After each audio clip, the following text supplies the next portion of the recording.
Welcome to The Compassionate Mind, your guide to self-compassion and emotional well-being. I'm Ashley Daniel, your host.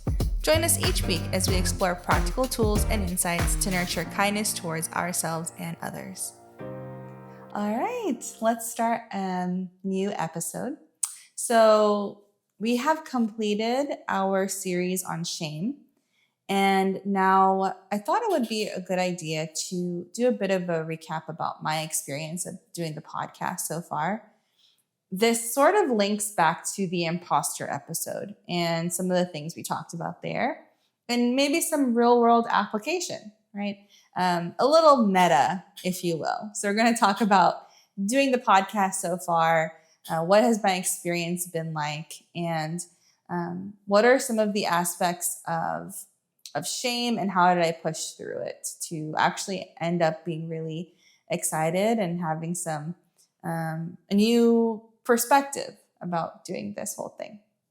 So starting this podcast was really interesting. It was definitely something, like I mentioned in the imposter episode, a lot of things in my career have really felt like sort of stumbling from one door into the other. And I think at least a lot of therapists I've talked to have described their career in that way, like stumbling from one opportunity into the next.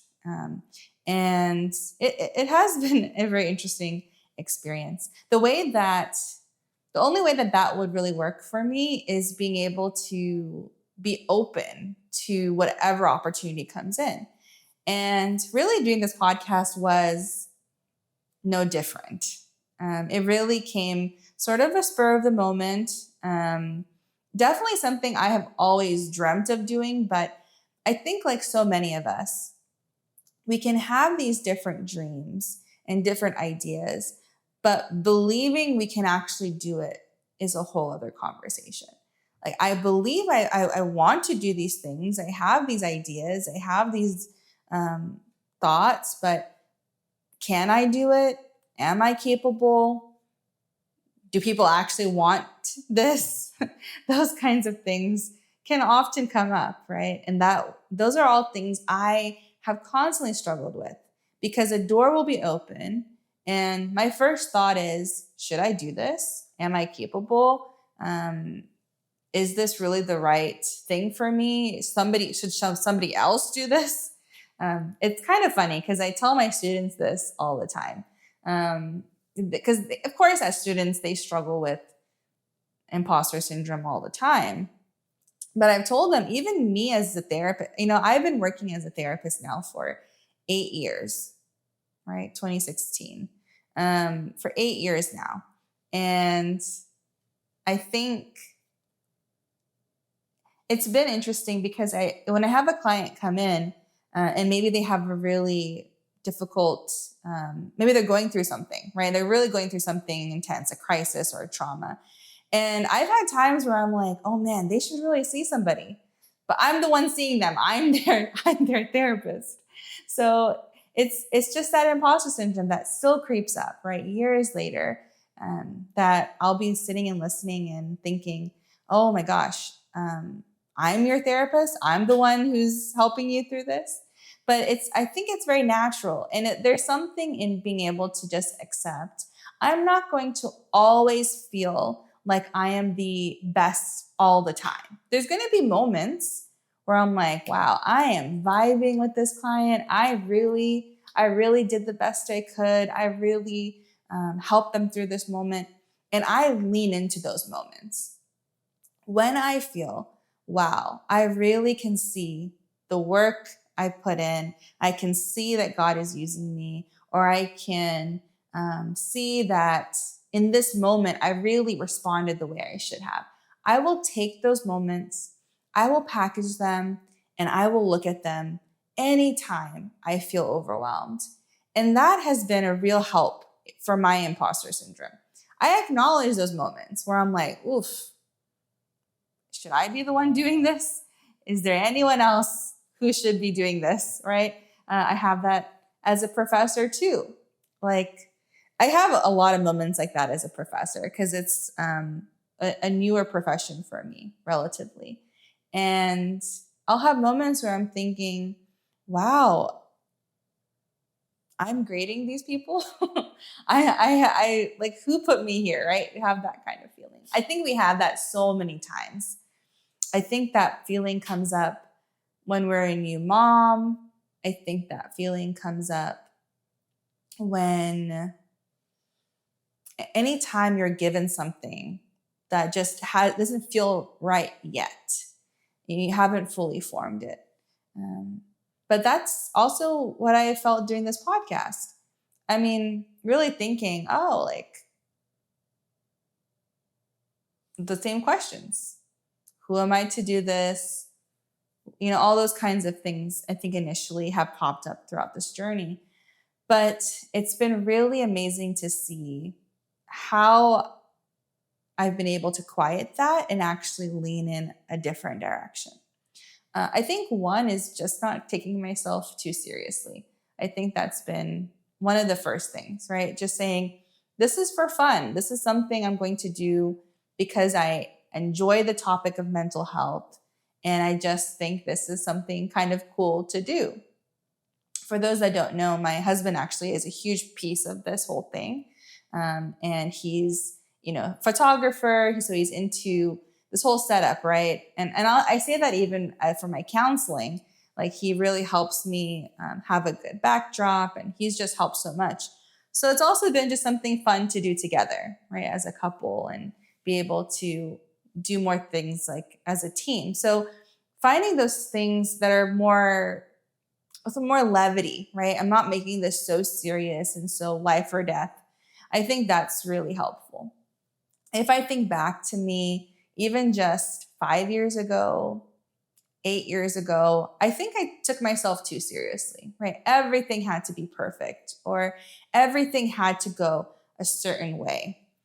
A lot of that came from a bit of a fixed mindset, right? That if things didn't go exactly how I pictured it, or if things didn't go exactly how I thought success looked like, right? Then I would completely want to throw the whole thing away. And it's just not how life works. If I continuously have to just shut down everything that isn't perfect, I'm not going to get anywhere, right? I'll take one step forward and 10 steps back. But being able to just have fun, enjoy, I think that was one of the first things. And so when things started to happen, like people would tell me how they're impacted by the episodes, or those kinds of things, it really shocked me, if I'm honest, because I didn't go in with this expectation that it had to be this way. And so I think that's something that's really important with imposter syndrome, is go in with this sort of, I have a client, I'm going to mention some of the things he says, because there's just the quips, because they really do sit with me. One thing that he told me is that his sponsor actually says, try things on an experimental basis. Like, just try it. There's no expectation. There's no must at the end of this, right? Just try it. And I think that's something, I love that statement, because I think that's how, if we can approach life that way, I'm just going to try it on an experimental basis. How many things will we open ourselves up to, right? We constantly, I think, shut things down. We constantly say no to ourselves because we have so much pressure that it has to turn out a certain way. That's just not, there is no reason for that, right? There's so much that can happen just by taking one step forward and enjoying that one step, right? And so with this podcast, I've really kind of taken it one episode at a time, one moment at a time, to say, what could this be? Maybe it doesn't have to be anything, but the idea, when someone said that they were impacted, or that it motivated them, or that, whatever, feedback I got, it was just icing on the cake, because I already was enjoying it. I already had, very little pressure I was putting on it. And I think that really helped. When I look back to situations, and I mean, I'm not perfect because there's things now that I'm struggling with about this that, are not about the podcast, right? So I'm not saying I'm perfect at this, but there's things where, I put so much pressure on myself that my anxiety just goes through the roof because I have so much expectation that it has to look this way. And if it doesn't go exactly as I plan, then I crumble, right? Now, I know I just said I'm, 5 years ago, 8 years ago, that's what I used to think. I still struggle with that, right? Because it's all a work in progress. But I will say 10 years ago, Ashley, I would have struggled with that 9 times out of 10. Well, now maybe I can say I struggle with it maybe 3 times out of 10. I don't know. I would have to probably sit back and think how much I've actually changed. But I do think it's been significant enough that that's not my everyday, right? That when those kinds of situations pop up and I get so stressed about it looking a certain way, those things happen a little bit less frequently. But it used to happen all the time. And I think taking a lighter view of things, using humor, a bit of just like being relaxed, saying those kinds of pieces. I know it's easier said than done, but it did take a lot of work to get to this point. I think taking an approach, even just in a small way, will go a long way. So those are a few really cool surprises. I think another big surprise I had with this podcast is realizing as a therapist how different this is. And my therapist friends who are listening, I call you all friends, even though I may not know you. But my fellow therapists out there, I know this will make sense. So in session, the idea is that I'm not bringing myself into this, right? If a client comes and says, I had a really hard day today, I cannot come and say, me too. My day was really bad. If I say that, my client's going to be like, okay, you owe me for this session, right? I'm not going to pay you for this session. I can't do that. I can't join in this back and forth, right? And so even when a client says, hi, how are you? I'm not going to honestly say, I had all these things happen. It's not the time and place for that, right? And I know I do have clients who would love to, want to engage. I know me as a client, I definitely have felt moments where I'm like, I want to give back to my therapist. She's done so much for me. I also want to give her something. The people pleaser in me is doing that. But a little bit also of just wanting to exchange, right? Like I feel this relationship and I want to have it go back and forth. So I think that's pretty natural. But I will say, when it comes to this idea of how, in a later podcast, I'll talk about this, but my ADHD definitely is signaling. I think there's some noise outside and I've lost my train of thought. So let me get back to what I was saying.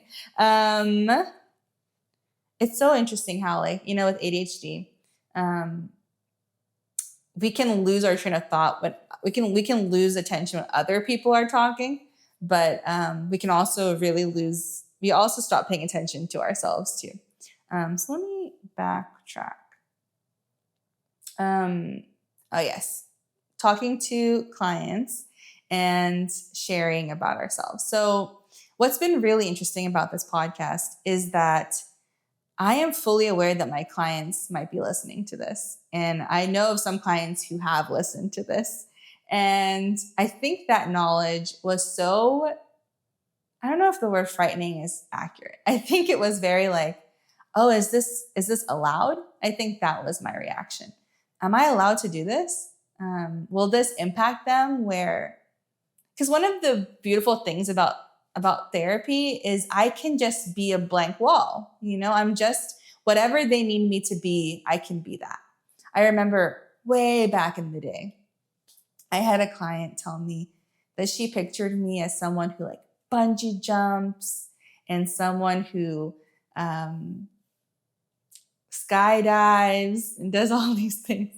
And I'm like, oh my goodness, that's probably, I can't even roller coasters. Like I have to really be convinced. Yeah. Anyway, but I can be that. I can be whoever you need me to be. Like that is kind of the cool thing about therapy is I can be that person for my clients. And so I did think, oh my goodness, like, is this allowed? Is this going to be beneficial for them? But I actually got some good feedback from my clients. And I think maybe there is something beautiful about hearing from your therapist. And what I will say, another piece to having a platform like this, I can't go on these long monologues with my clients, right? I can't just go into a soliloquy and just talk about shame and talk about, imposter syndrome and just for an hour session, give them my thoughts, right? That's not the purpose of therapy. Even with a psychoeducation session, you're going to have back and forth. You're going to process. And that's really the benefit. I can't just do this, right? But I feel it feels so wonderful to have a space just to be able to say, yeah, here are my thoughts about this subject. And my clients will come to me and say, oh, I read this book and this thing helped me, or I listened to this podcast from another person and it really impacted me. And they'll come to me and we'll process it in therapy. So it's just really great to be a part of another avenue where people can experience change. I think that's really wonderful. And so that's another thing with the imposter syndrome. Yes, I have these thoughts of, oh my gosh, my skin looked really bad in that video. I will never wear that sweater ever again. Oh, I really need to put eyeliner on. Like I definitely have those thoughts that come up for me. I'll also have thoughts of, if anyone's an Office fan, I often actually relate to Michael Scott. And one thing he does that I definitely do, and I really try and catch myself and try not to do it in this podcast, but I will often use very big words. And a lot of the time I'm like, did I use that correctly? Was that the right way of saying it? I really try not to do that. So I've done that before. I've used words incorrectly in this podcast. And so I'm constantly thinking, and like worrying. So those moments will come up. But what I do to combat it is what am I getting out of it? Is the benefit outweighing? Is it worth those moments of second guessing and embarrassment? Do I like to hear my voice? Not really. Do I like to? I mean, who does, right? Honestly, who likes to hear their own voice? Do I like to, just, all these things. How cringy. There's so much cringe moments that I've experienced in this whole process, but it feels worth it. It really does. And so I think lean into those things. When you experience that imposter syndrome, when you experience that self-doubt, ask yourself, is it worth it? What are the things that are actually beneficial about what you're stepping into? I'm sure there are so many things that you're getting out of what you're doing.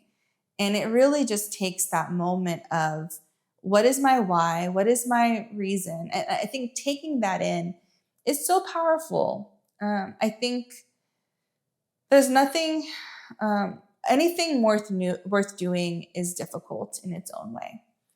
But what we have to ask ourselves is it worth it? So I have a lot of, goals moving forward with this podcast, a lot of ideas, and I continue to take the approach of just allowing one door to stumble into one door after the other and see where this takes me. I think that is the best way to handle a lot of things in my life. So thanks for going on this journey with me. I hope we continue to see where this takes us as we grow and change together. Thank you. Bye. Thanks for joining us. If you enjoyed today's content, tune in for our next episode. Don't forget, subscribe and share with your friends and family. Until next time, stay compassionate.